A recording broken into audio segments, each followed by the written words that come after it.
1절, 2절, 9절을 보시도록 하겠습니다.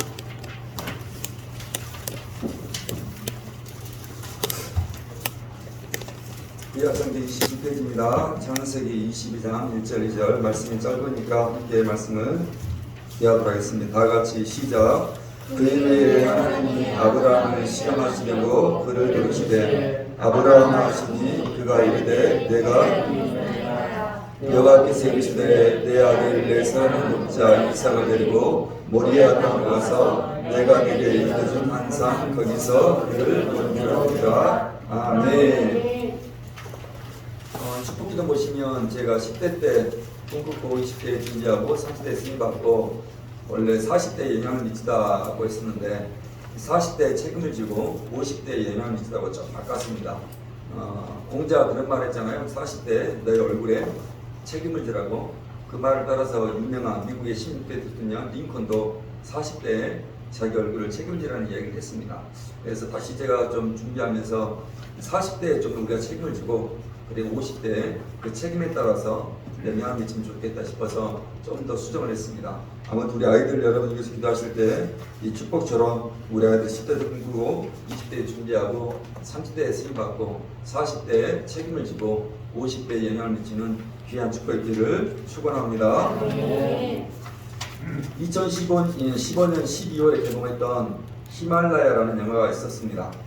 원래 2005년에 MBC 방송국에서 휴먼 원정대라는 이름으로 네팔, 그러니까 산악인이라면 꼭 한번 정복하기를 원하는 그 에베레스트 산에 올라가 8,700m에서 생을 마감했던 동료를 천난선 등반대 이야기를 영화로 옮긴 내용입니다. 한 700만이 보았으니까 굉장히 많은 사람들이 당시 이 영화를 보았습니다. 함께 동고동락했던 박무택, 백준호, 장민 이 세 사람의 대원을 찾기 위해서 다시 그 험악한 산을 올라야 했던 원정대원들의 이야기입니다. 말 그대로 산이 허락하지 않으면 히말라야가 허락하지 않으면 아무도 올라갈 수 없는 그런 산이 에베레스트 산이라고 말하지 않습니까? 그리고 한국 휴먼 원정대는 2005년 3월 14일 인천공항을 통해서 그 박무택 대원의 시신을 수습하기 위해서 어몽길 대장을 포함한 18명의 대원들이 히말라야 땅 네팔을 향한 비행기에 몸을 싣습니다.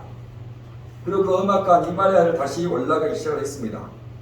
3월 14일에 출발했던 원정대는 4월 그리고 5월 장장 90일의 시간을 그곳 히말라야에서 보내야 했습니다. 여러분 90일의 시간입니다. 석 달의 시간입니다. 여러분 그 시간 동안 히말라야에서 목숨을 잃은 세 사람 찾기 위한 고투가 그려진 것입니다. 여러분 당시 유명한 원정대에게는 아무런 대가가 없었습니다. 히말라야라는 산에서 생을 마감한 박무택과 어디에서 벌어졌을 그 장민과 백준호라는 동료를 찾아온 게 여러분 무슨 상을 얻기 위해서겠습니까? 여러분 그 산에 올랐던 18명의 대원도 마찬가지 아니겠습니까? 자신의 동료였던 그 세 대원의 안타까운 죽음을 맞이하게 될지도 그들도 모르는 것입니다. 그럼에도 죽음 앞에 겁을 내지 않고 여러분 그것만 8,000m 히말라야를 오르고 또 올랐던 것입니다. 산소도 이박하고 여러분 그 광활한 히말라야 어디에 여러분 그들이 찾던 동료가 숨져 있는지 모르지만 여러분 18명의 대원은 그렇게 자신들 한 걸음 한 걸음을 그 에베레스트 산을 향해서 정상을 향해서 내딛은 것입니다. 그리고 기어이 8,700m 절벽에 누워있던 박무택 대원을 발견합니다. 2005년 5월 29일 오전 9시 15분이었습니다. 이미 눈 속에서 꽁꽁하게 얼어버린 박무택 대원을 보면서 어몽길 대장은 하염없이 오열을 쏟아냈습니다. 꺼이꺼이 통굴하며 물었습니다. 그리고 3시간 동안 얼음을 깨고 또 깨고 100km에 육박하던 박무택 대원의 시신을 찾아 내려왔습니다. 그러나 올라가는 것보다 내려오는 시간이 더 험난한 시간 아니었겠습니까? 그렇게 한 200m를 여러분 6시간에 걸쳐서 내려왔습니다. 그러나 그 꽁꽁 얼어버린 방무택의 시신은 대원들은 더 이상 무리였습니다. 대원들의 체력은 떨어지고 어둠은 몰려오고 5월의 날씨 역시 변덕을 부리기 시작했습니다. 자칫하다면 또 다른 사고가 발생할 수 있었습니다. 그리고 어몽길 대장은 결단을 내려야 했습니다. 그리고 세상에서 가장 높은 이런 8,500m의 산자락에 돌무덤으로 그 방무택에 시신을 묻어주고 내려와야 했습니다.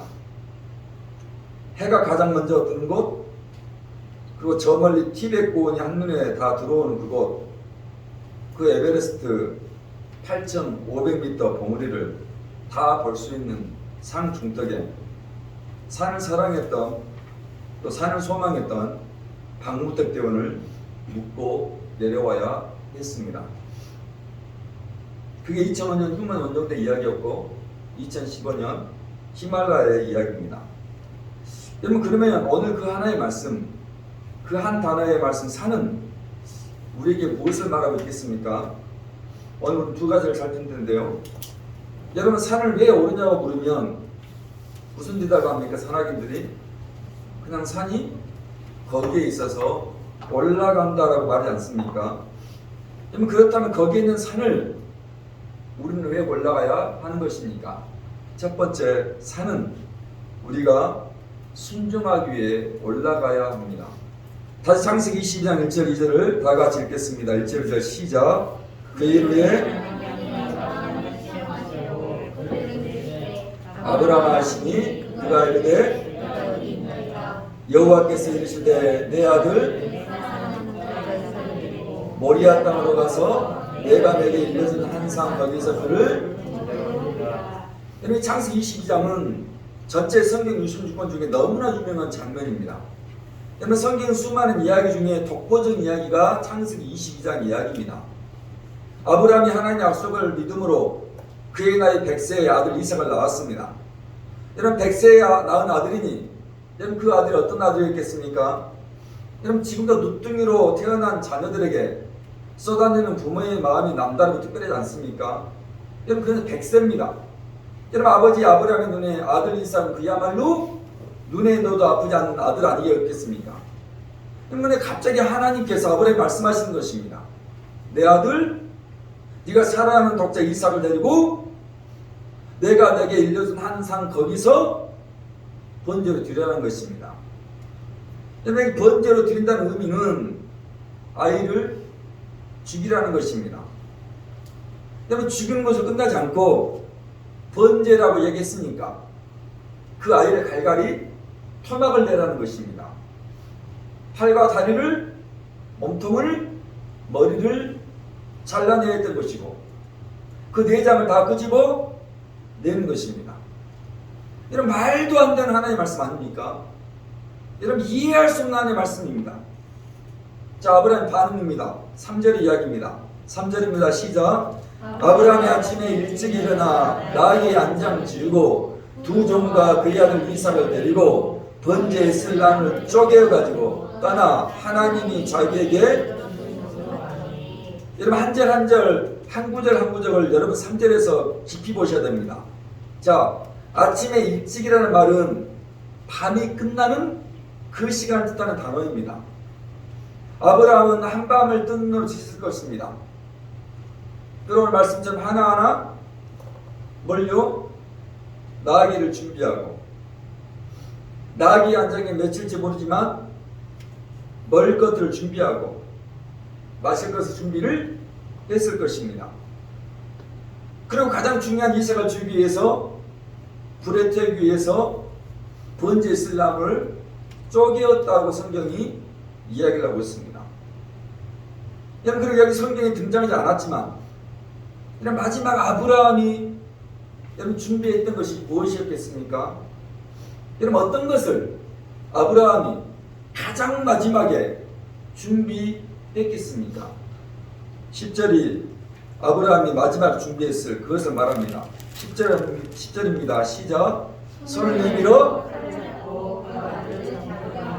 맞습니다. 여러분, 아브라함은 아들 이삭을 죽이기 위하여 마지막 칼 하나 준비했습니다. 여러분 그냥 칼 아닙니다. 칼을 밤이 새도록 날카롭게 갈았을 것입니다. 왜요? 둔탁하면 안 되니까. 한 번에 내 아들 이삭을 죽을 수 있도록, 여러분 고통 없이 내 아들 이삭을 죽일 수 있도록 날이 시퍼렇게 아버지 아브라함은 그 칼을 갈아냈을 것입니다. 그리고 홍겹에 싸서 그 칼을 아브라함의 품에 간직했을 것입니다. 여러분 쉬운 일이겠습니까? 이게 이렇게까지 할 정도로 당연한 일입니까? 여러분 이게 믿음입니까? 여러분 이게 하나님 믿는다고 했는데 여러분 과연 이렇게까지 해야 하는 것입니까? 여러분 우리는 이미 이 결과를 알고 있기 때문에 고개를 끄덕이지만 여러분 그 결과를 모르고 있는 아브라함 입장에서 이게 고개를 끄덕일 수 있는 일입니까? 그런데 아브라함은 묵묵히 아침에 오기 전 밤이 끝나는 그 시간에 하나님의 말씀에 토 하나 들지 않고 의심 하나 하지 않고 순종의 산을 향해 터벅터벅 3일 길을 걸어가기 시작을 한 것입니다. 여러분 세계 2차 대전이 거의 막바지에 이르렀을 때였습니다. 일본군 소위였던 오노다 히로가 필리핀의 작은 섬 루방에 파견됩니다. 그에게 주어진 임무는 마지막까지 미군의 진격을 최대한 지연시키며 끝까지 맞아 싸우며 절대 항복하지 말라는 것이었습니다. 그러나 미군의 대대적인 공격으로 오노다가 있던 루방이 점령이 되었고 오노다는 부하들과 함께 가까스로 필리핀의 밀림지대로 숨어 들어갔습니다. 그러나 1940년 8월 미군이 투하했던 히로시마와 나가사카의 원자폭탄으로 우리가 아는 것처럼 일본은 항복을 하게 됩니다. 이런 문제는 이 오노다를 비롯한 일본군은 그런 사실을 모른 채 밀림에 숨어 있었습니다. 그리고 계속해서 필리핀 사람들 상대로 또 남아있던 미군을 상대로 게릴라전을 펼쳤습니다. 결국 필리핀 정부와 미군은 이제 전쟁이 끝났고 일본이 항복을 했으니 밀림에서 나와서 너희들로 집으로 돌아가는 전단지를 그 밀림에 살포합니다.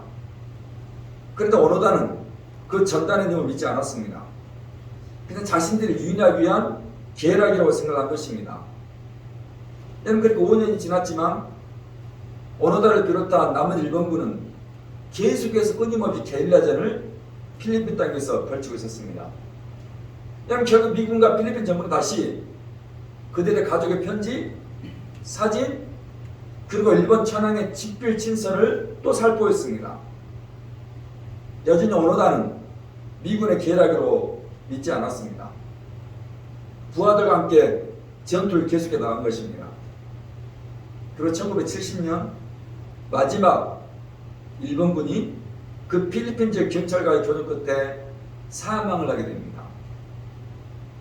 여러분 전쟁이 끝난 지 25년 동안 그 필리핀 원주민과 남은 일본군이 전쟁을 벌이고 있었던 것입니다. 문제는 이 오노다의 행방이었습니다. 여러분 아무리 차도 이 오노다의 마지막 행방은 오르구중이었습니다. 그러다 일본의 스즈키라는 모험가가 이 오노다의 이야기를 듣게 되고 매료가 되어서 이 오노다의 행방을 찾기 위해서 필리핀의 밀림지대로 들어갔습니다. 그리고 2년 후 1972년 드디어 스즈키는 그 30년 동안 찾지 못했던 오노다를 밀림에 들어간 지 4일 만에 찾았습니다. 오노다는 32년이 지난 그 시간까지 여전히 홀로 루방의 정글을 헤집고 게릴라전을 펼치고 있었습니다. 여러분 스즈키는 오노다에게 물었습니다. 여기에 남아 계속 전쟁을 벌이는 이유가 무엇이냐고. 여러분 오노다가 대답합니다. 절대 항복하지 말라는 명령을 받았기 때문입니다. 여러분 30년 동안 절대 항복하지 말라는 그 천황의 명령 앞에 여러분 무식할 정도로 순종했던 오노다 아닙니까? 여러분 30년 동안 그의 상사들이 그의 동료들이 여러분 그의 부하들이 다 죽은 자리에서 여러분 마지막까지 남아서 그 자리를 오롯이 그 한마디의 순종함이요 지켜내더라는 것입니다. 여러분 우리 생각으로 말이 안 되는 것 아닙니까? 그러나 우리가 어느 나에게 그 신념, 그 순종의 마음을 손가락을 짤 수가 없습니다. 우리는 그러지를 못하기 때문에 그렇습니다. 여러분 아브라함이 하나님의 산에 올랐습니다. 아들을 죽여야 할 산입니다. 여러분 그 산의 이름은 오늘 성경에 나온 것처럼 모리아 산입니다. 이 모리아 산 어떤 산입니까? 지금 이스라엘 수도인 예루살렘이 위치한 산이 그 모리아 산입니다. 여러분 그 모리아 산은 여러분이 TV를 통해 보았을 것입니다. 황금동 지붕으로 세워진 이슬람산을 보지 않습니까? 여러분 원래 그 자리에 이 솔로몬의 성전이 세워진 자리입니다. 그런데 그 자리를 이슬람이 장악을 했던 것이고 지금도 여전히 이슬람의 황금동 사원이 자리하고 있는 그 산이 바로 아브라함이 이삭을 번제로 드려야 할 모리아 산입니다. 오늘 하나님 그 산에서 아브라함에게 독자 이삭을 바치는 것입니다. 여러분 아브라함은 두말 없이 주저함 없이 품에 있던 칼을 뺐습니다. 날카롭게 날이선 칼을 빼었습니다. 그리고 주저없이 그 칼을 아들 향해 내리 꽂으려고 했습니다. 여러분 순종의 산에 오는 것이 결코 쉽지 않습니다. 이리 따지고 저리 따지기 시작하죠. 이게 아깝고 저기 아깝습니다. 때로는 내가 잘못 들었나 싶기도 합니다. 내 상식에 맞지 않는다고 생각합니다. 아무리 생각해도 내 이성과 다르다라고 생각합니다. 그런데 하나님은 하나님의 산 모리아 산에서 우리에게 말하는 것입니다. 너 그것까지 순종할 수 있겠니? 우리가 아멘! 아멘! 아멘으로 응답하기를 원하시더라는 것입니다. 머뭇거리지 말고 주춤거리지 않고 제가 하겠습니다. 여러분 어쩜 필리핀에 밀림에서 여러분 30년의 시간 동안 일본 찬양에 그 한마디에 순종했던 그 오노다의 모습을 우리 인생에서 한 번 정도는 하나님의 모리아산이 필요하지 않겠습니까? 여러분 그럴 때 하나님이 우리에게 주신 축복이 담겨 있습니다. 창세기 22장 14절부터 17절에 하나님이 순종하는 우리에게 주시는 축복입니다. 14절부터 17절 말씀 읽겠습니다. 시작. 아브라함이 어느 날까지 사람들이 여호와의 산에서 여호와의 사자가 하늘에서부터 두 번째 여호와께서 이르시기를 내가 나를 가리켜 맹세하노니 내 아들 내 독자도 아끼지 아니하였음즉 내가 그에게 큰 복을 주고 원성하여 하늘의 별과 바닷가에 모래같게 하리니 내 씨가 그 대적의 성문을 차지하리라. 아멘. 여러분 그 유명한 저의 첫째 아들의 이름과 동일한 여호와 이레의 축복이 바로 순종의 산 모리아산에서 등장하는 것입니다. 여호와 이레, 여러분 성경 각주 1번에 뭐라고 기록되어 있습니까? 여호와께서 준비하신. 아멘. 만약 순종의 산 모리아산 우리가 오른다면 하나님께서 순종한 여러분을 위해서 준비하신 축복이 있기를 축원합니다. 그 하나님 놀라운 게 있기를 축원하는 것입니다. 준비하신 것은 끝났습니까? 아니지요. 오늘날 하늘의 별과 같고 바다의 모래같이 번성하게 하셨던 거 아닙니까? 그 대제들의 성문을 차지하게 하시겠다는 거 아닙니까? 무슨 말입니까? 자녀의 축복과 그 자녀의 자녀까지 이루어진 축복을 하나님 알아 하신다는 것이고 내 인생에 대적이 있다면 하나님은 그 대적까지도 물리쳐 주시겠다는 것입니다. 아멘. 여러분, 혹 이렇게 말씀을 들을 때, 혹 여러분이 찬양을 들을 때 이런 마음이 찔림이 있으십니까? 그러면 순종하십시다. 아멘. 머무르지 마시고 순종하십시다. 기도를 드리고 있는데 순종해야 할 것들이 생각이 나십니까? 내일 하지? 아니요. 그냥 믿지 마시고 그 자리에서 바로 순종하시는 여러분 되기를 축원합니다. 아멘. 그러면 오늘 여러분들에게도 여호와 일의 축복, 하나님의 준비하신 축복이 그 모리아산에서 이루어 주실 것입니다. 아멘. 이게 첫 번째 하나님의 산에서 이루어지는 축복입니다. 두 번째, 산은 우리의 사명의 길에 올라가야 합니다. 그 이야기는 구약 성경 83페이지입니다. 출애굽기 3장입니다.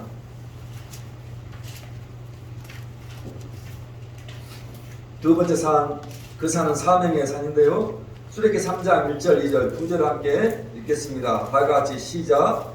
모세가 그의 자는 미디안 제사장 이들의 양떼를 치더니 그때를 광야 서쪽으로 인도하여 하나님의 산 호렙에 여호와의 사자가 떨기나무 가운데로부터 나오는 그에게 나타나시니라. 그가 보니 떨기나무에 불이 붙었으나 그 떨기나무가 여러분, 아브라함이 이삭을 드렸던 창세기 22장 이야기와 함께 역시 성경에서 드라마틱하고 이 중요한 이야기가 이 출애굽기 3장에 모세를 하나님 부르시는 장면입니다.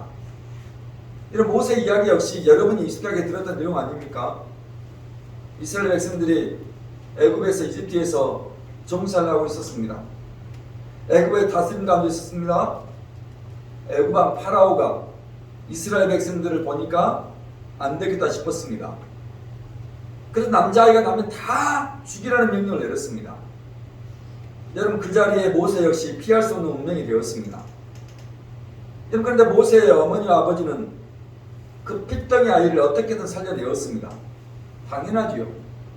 어찌 어미와 아비가 내 새끼를 죽일 수가 있겠습니까?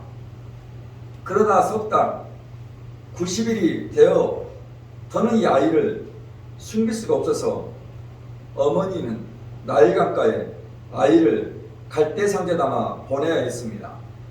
여러분 기억나시죠? 요셉에서 노래 작은 갈대 상자 물이 새지 않도록 역청과 나무지를 지나네. 어떤 마음이었을까? 그녀의 두 눈엔 눈물이 흘러 동그란 눈으로 엄마를 보고 있는 아기와 마지막 입을 맞추고 그 상자를 덮고 상자를 강가에 띄우며 어미는 요셉은 간절히 기도했겠지. 그 기도가 응답이 되는 것처럼 하나님 핏덩이 90일이 지난 그 아이를 애굽의 바로왕의 딸의 손에 들어가게 합니다. 그리고 그가 이름을 지어주지요. 나일강에서 건져내었다는 의미에서 건져낸 모세라는 이름을 지어준 것입니다. 부모는 아이의 이름을 차마 지어줄 수 없었습니다. 왜요? 어떻게 될지 모르는 두려움 때문에 아이의 이름을 차마 부모는 지어줄 수가 없었지만 여러분 애굽의 바로왕의 공주가 그 건져냄을 뜻하는 모세라는 탁월한 이름을 지어준 것입니다. 그리고 아이는 유년 시절을 보내고 청소년 시절을 보내고 청년 시절을 보내고 장년 시절을 보냅니다. 모세는 40.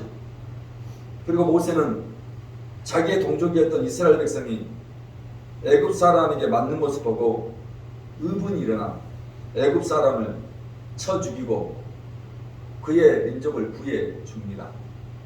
그 사실이 애굽 왕 파라오에게 들어간 것 아닙니까?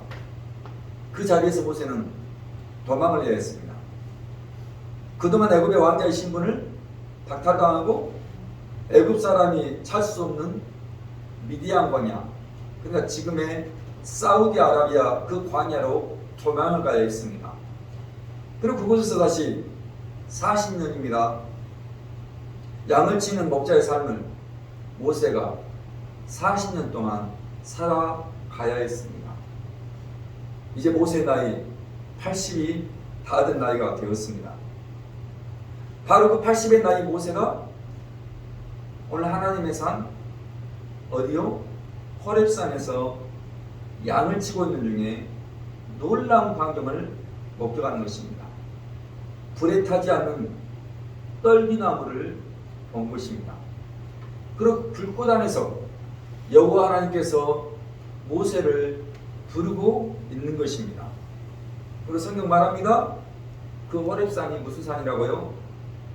아까 모리아 산이 하나님의 산이었던 것처럼 이 호렙산도 하나님의 산이라고 이야기를 해주고 있습니다.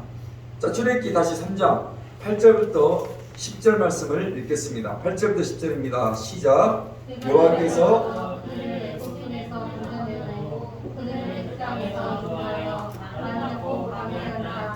죄송합니다. 3장 8절부터 10절인데 여호와께서 이르시되 내가 그거 아니나요? 7절부터 죄송합니다. 7절 듣겠습니다. 시작. 여호와께서 이르시되 내가 알고 있는 내 백성을 분명히 보고 그들의 감독자로 말미암아 부르짖음을 듣고 그 근심을 내가 내려가서 그들을 애굽인의 손에서 그들을 그 땅에서 인도하여 아름답고 광대한 땅 젖과 꿀이는 땅 곧 가나안 족속 아모리 족속 브리스 족속 히위 족속 여부스 족속의 지방에 데려가라 하노라. 이제 가라. 이스라엘 자손이 부르짖음이 내게 가라고 애굽 사람이 그들을 괴롭히는 학대로 내가 이제 내가 너를 바로에게 보내어 너에게 내 백성 이스라엘 자손을 아멘. 여러분, 그리고 그 하나님의 산 호렙산에서 하나님께서 모세에게 사명을 주십니다.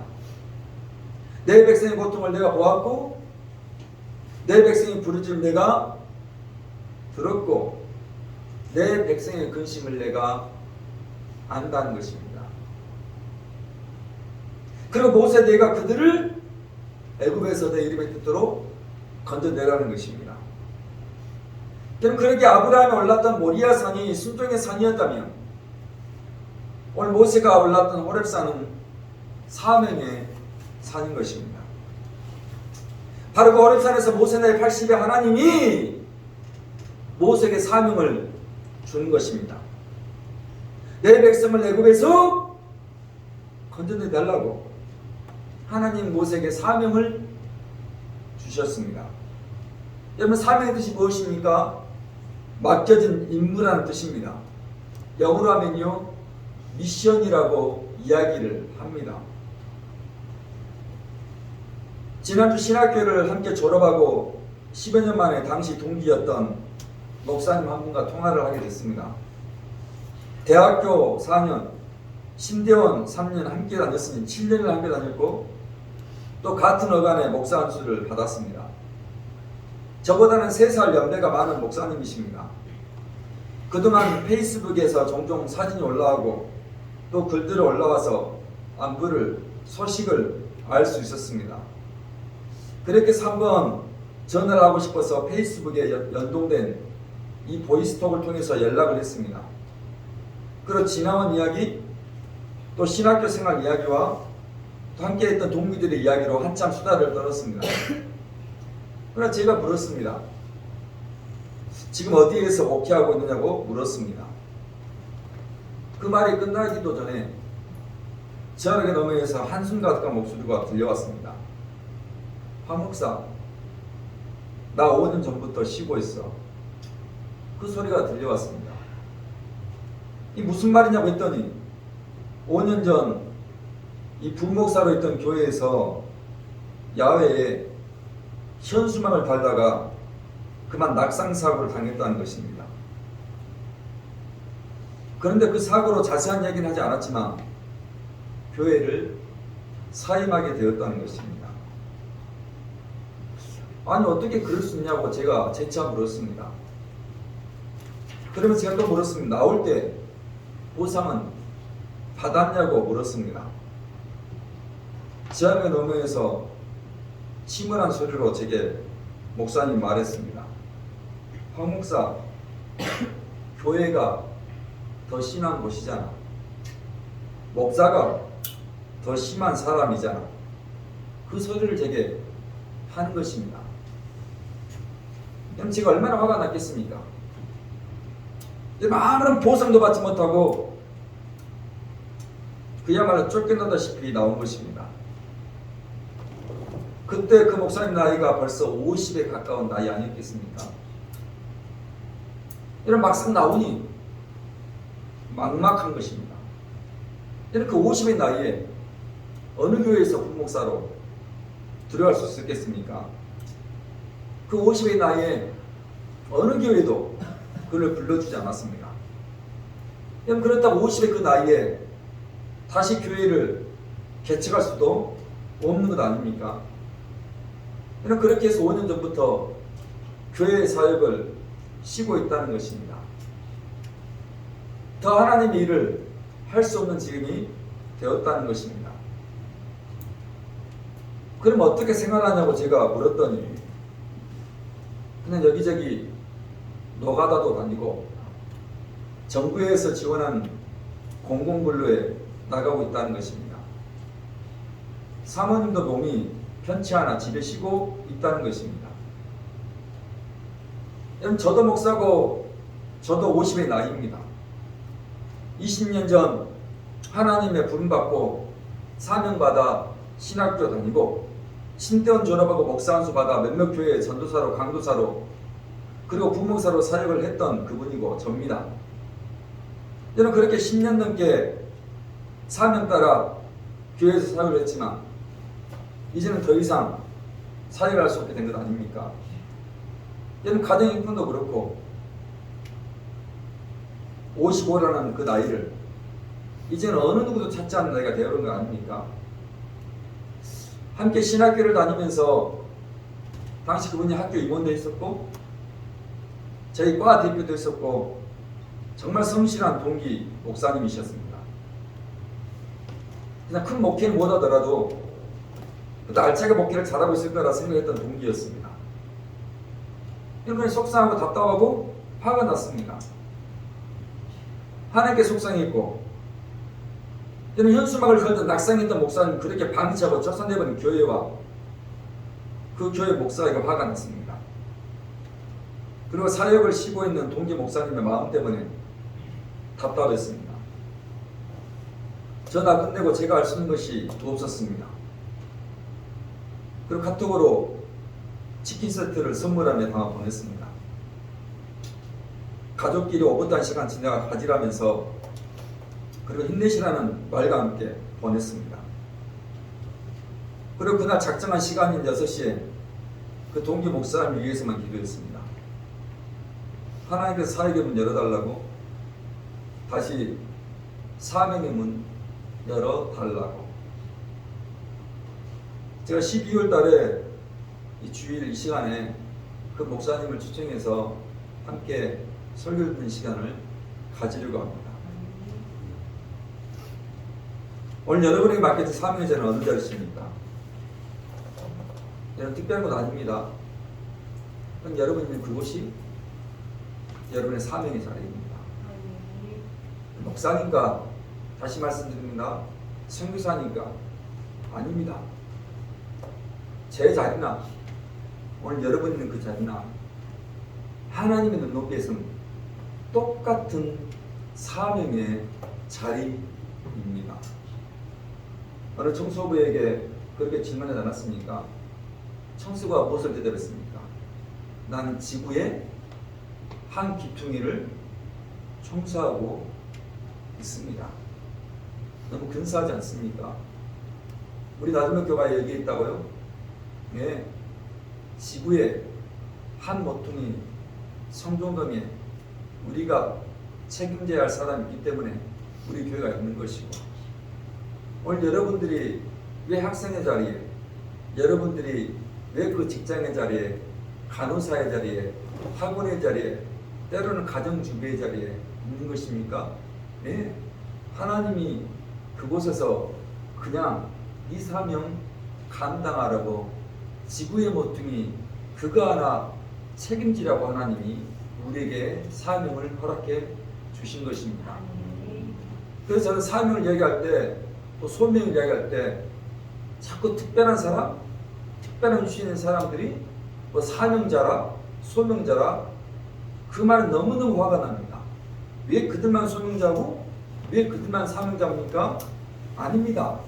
나는 이 시간 그냥 목사의 자리에 있으니까 내 사명이 이 자리인 것이고 오늘 여러분들이 학생이면 그 자리가 오늘 사명의 자리인 것이고 30대 직장사람이여 쓰임받고 있으면 그 자리가 하나님의 사명의 자리인 것이고 그래서 40대가 되면 그 자리에서 내 일에 책임을 지는 것이고 50대 그 일에 영향을 미치는 그 자리이기를 축원합니다. 그러니 부탁합니다. 오늘 우리의 그 자리에서 지구의 한 모퉁이를 청소하는 그 마음으로 우리 사명의 산을 오르시기를 축원합니다. 이곤이 집사라는 한 분이 계십니다.